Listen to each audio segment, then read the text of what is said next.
What's going on, y'all? So listen. So we are back again for another episode review of the Real Housewives of Atlanta, season 11, episode 14, Lost in Translation. So the girls are night 3 in Tokyo. Portia gets some flowers from Dennis. She gets on FaceTime. She's talking to him, how much she missed him, and all that stuff. Yada yada yada. The girls are about to have a little bachelorette party for Eva that Tanya is throwing together. You know, she got food there. You know, donuts, quesadillas, some little sliders and shit like that. Candy, the first one there. Of course, she started going to the food straight, and it was like a PJ type of thing. But Candy took that shit to mean pajama. So she was the only one that was basically dressed up in pajamas, and as they say, her granny pajamas. Shamari shows up. Everybody starts showing up.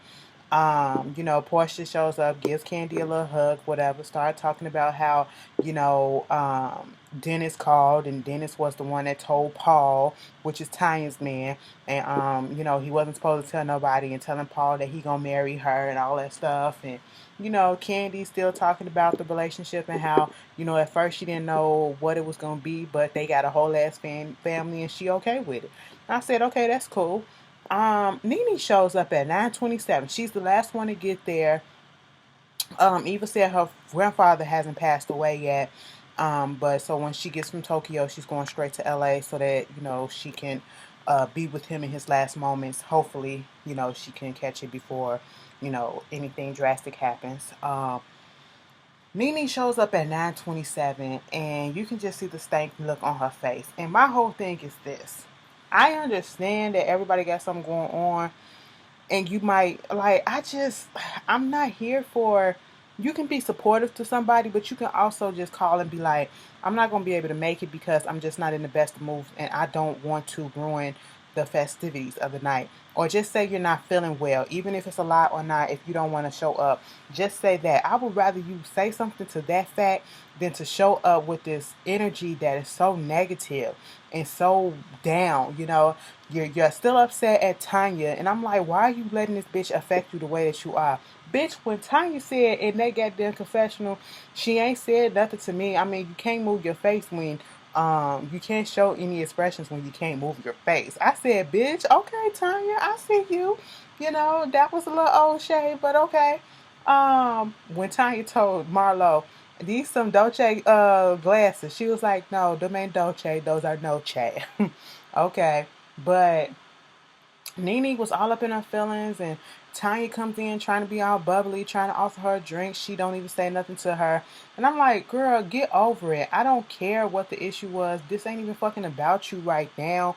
Everybody's going through something. Eva's going through something. You don't see her crying about it right now, or being an asshole and all that stuff. Like, if it ain't about Nene, it's just irritating me. It irritates me the way that she acts sometimes. She acts like a big ass kid. Okay, I was just taken aback by it. I just really wasn't here for it. So, at this point, Tanya brings in some little stripper boy who comes in, and baby, it was a mess. It was a mess. I said, what the fuck did he got on? But I just knew I wasn't finna sit here and be like, oh bitch, I was so prepared for him to just go all out. No girl. Strippers ain't the same like they are out here. I don't even like dual strippers, but I know dual strippers be putting it in the work out here, okay? Especially the black ones, they really be going hard. But he was like, it was like amateur hour or whatever, and he had on like two thongs, the traditional Japanese wear, and then he took that off. He was struggling to take that off, and then he had a little pouch in the front. A little pouch in the front. I was like, baby, it ain't even on hard or whatever, but okay, whatever. They really weren't too enthused by it. After that, Tanya wanted to do some little Harajuku wear, dress up like the Harajuku girls and all that stuff. And they was like, girl, this shit is boring. What are you talking about? Okay. This is what kids do. This ain't no bachelorette party type shit. And so, Portia took the pickles and was like, this is a Japanese pickle. We gonna have to blindfold somebody and try to put it in their mouth like this or whatever. And then Candy said, how about we just take the pickles and y'all just, show which type of position that y'all like to do with y'all mans or whatever. So she was the first one. and she did it with Eva. Dude didn't even take his socks off, okay? Y'all niggas, y'all be fucking with y'all socks on. Be honest. Be honest. Some of y'all do. Some of y'all do. I don't, okay, bitch? I need to grip. I need to fucking grip. I don't need to be sliding off nowhere, okay, bitch? I need to grip while I'm up in. Okay, anyway, moving on from that. Um, Eva and Candy, that was cute. She was doing the verse cowgirl. Um, then they had the other ones do stuff. They was doing different positions on the couch. Shamari was doing stuff on the couch and shit. It was just funny. It was really nice. And then we finally see Nene just start cracking up and, over the little penis thing. And it was a nice moment. They went to the club after that. They had a good time. That's when we got the footage of them in the club that was released to the blogs and stuff like that. I think Candy had put it on her Instagram or something at one point and they told her to take it down. But either way, everybody had a good night. Marlo was sitting outside her room, had to have the management come up there and open up the door. They talked about somebody need to see some ID and all that shit. I was like, what the fuck was that about? But after that, the next day we see Nene. She finally gets in contact with Greg and they're having a conversation about him pushing his surgery back. Instead of having a morning surgery, he's having a surgery at 2 o'clock in the afternoon. And she's telling him, this is the first time that we actually really talk. And she hasn't really been enjoying herself on a trip. And it's not the trip itself, it's the fact that they weren't getting along. And he was saying, I'm sorry that you feel that way. And, they was just going through the motions like that. Then Cynthia comes in talking to her. And Nene finally breaks down. She had the breakdown that she probably been needing to have, okay? Sometimes I understood where she was coming from because there are a lot of people that have people depending on them and looking at them to be the strong one and, being the one that offer the support and always being there for you and, keeping the head up and all that shit when times get tough. And they don't see you as the person to break down, see you as the person to be so-called weak in that moment or, crying and all that stuff. But sometimes you need to have that. You need to check on your strong friends because just because they may seem strong to you, they probably don't seem strong to themselves. And they need to have that shoulder themselves to cry on. They need to just break. And she needed to break. Okay, we saw it coming. All that shit that she dealing with Greg and, the Tanya situation, that just added more to it. That's why she taking her frustration out on Tanya, which I don't feel is right. And, heighten that whole situation up. Sometimes all you need is a good ass cry to get that shit out and somebody that's going to sit there and not even really say anything, just listen to where you're coming from. And that's what Cynthia was doing. And, she just felt like the weight is on her shoulders and shit like that. And Cynthia was that person that she needed to talk to. And that was just it. So the next day, everybody is on time and they're getting ready to go to the samurai sword place. And baby, when they get up in there, they doing a full-on production, okay? Acting their asses all dying and getting cut in the throats and stomach and shit like that. I was a little scared, but they was professionals, you know what I'm saying? So they did what they had to do. The girls was just looking. They was like, is them real swords? Eva said, I don't know, but they better stay over there. But when they had them doing the swords with the wooden swords and things of that, and they had to pair up and choose which person was supposed to die. It was nice. It was funny to see who went. Marlo was like, she used to fight with swords. She used to fight with little knives or whatever back in the hood. Girl, you a hood bitch. I believe you. You probably had razors too, okay? Underneath your tongue and inside of your jaw. Girl, we know.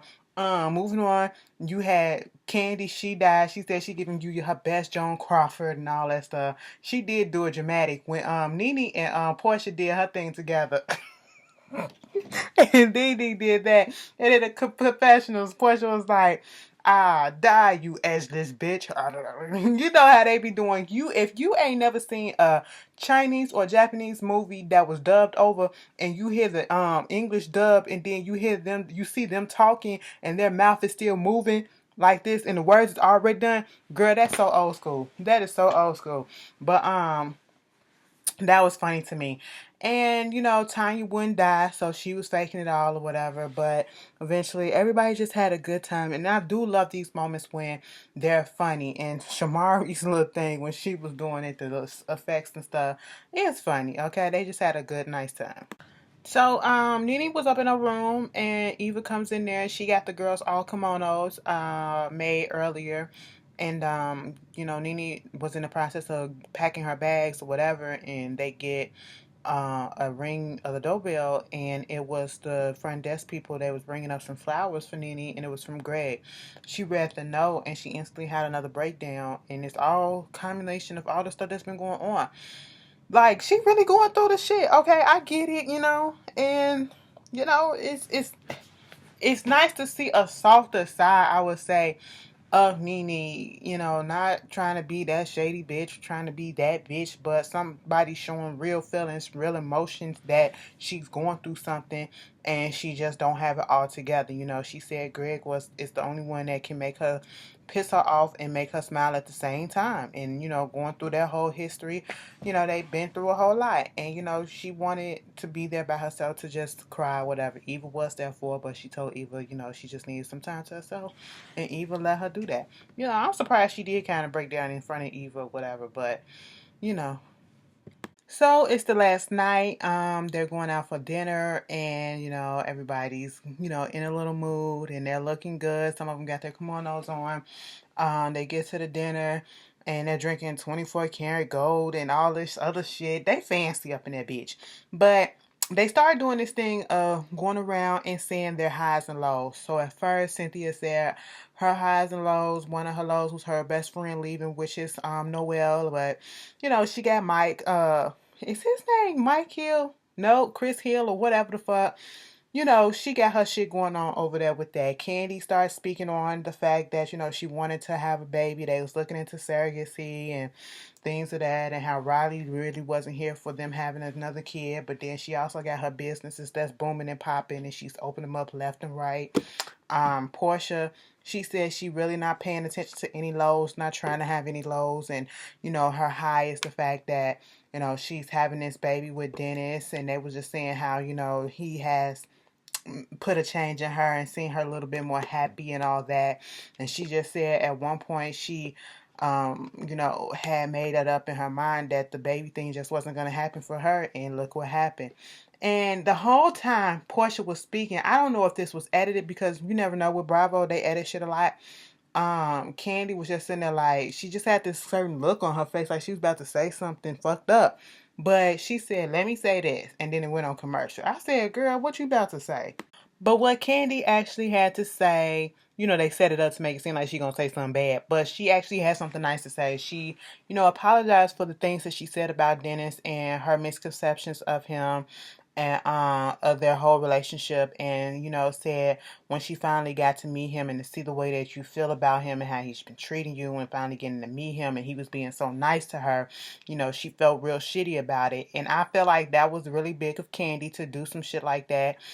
Sometimes we have to be mature enough to admit when we wrong, or just try to make amends with people. Why keep on having the same baseless arguments all the time and falling out over what life's too short for that. And they basically kind of made up, and that's what Portia was saying, because they've been through a lot of ups and downs with each other. And I do miss Candy and Portia being genuine friends, and we know for sure, because of some things, I'm pretty sure they have some things to work on, that it will never, I'm not going to say never get back to that point, but bitch, if it was me and we was all in the same position, girl, it would never get back to that point. I mean, we could be cordial, but I don't even know if I can do some shit like that after you accuse me of, bitch, whatever. They big people, okay? Because it just wouldn't be me, but it's a cute moment. It was a cute moment. Candy was crying and shit. At first, I was like, girl, where's this going? Because all of a sudden, she started talking about her untied and how people used to do this and do that. And I was like, that's true, but girl, this ain't about you. But she brought it on home, and I was like, oh, and they hugged it out. I like when everybody is fine. Shamari went on ahead and said that her lows was not knowing her place in the music industry anymore, losing her love for it, because, it wasn't going the way that she wanted it to go.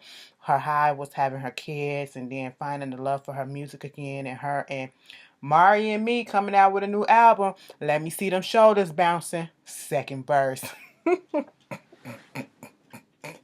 I won't ever let them let that shit down. Bitch, did y'all see that other video of Shamari up there singing Black Boom like an 808? I said, where Brandy at? Where is the other girl at? Why is Ronnie up there being her hype man, bitch? He was like, It was like boom like an 808. I say boom. I say boom. Making circles like a figure eight. Do them circles. Do them circles. I said, bitch, what in the hype man is going on, girl?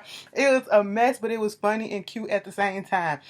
I actually like them. I don't know why. But then Nene started speaking on the fact that her lows was, going through the shit that she's going through with Greg and his cancer, and he's got to go do surgery, and it's another situation, that other situations and stuff that she'd rather not speak on because she don't feel comfortable speaking on them. And that was basically it. That was the end of the episode, and they're getting ready to go home, back to ATL.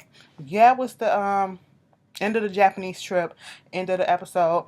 Tell me how y'all feel about it. They gave us a filler episode. I honestly feel like they should have just put this off for another week like they did last week. Last week was the Super Bowl. They didn't show it because everybody was going to be watching the Super Bowl. This week, practically everybody was watching the Grammys.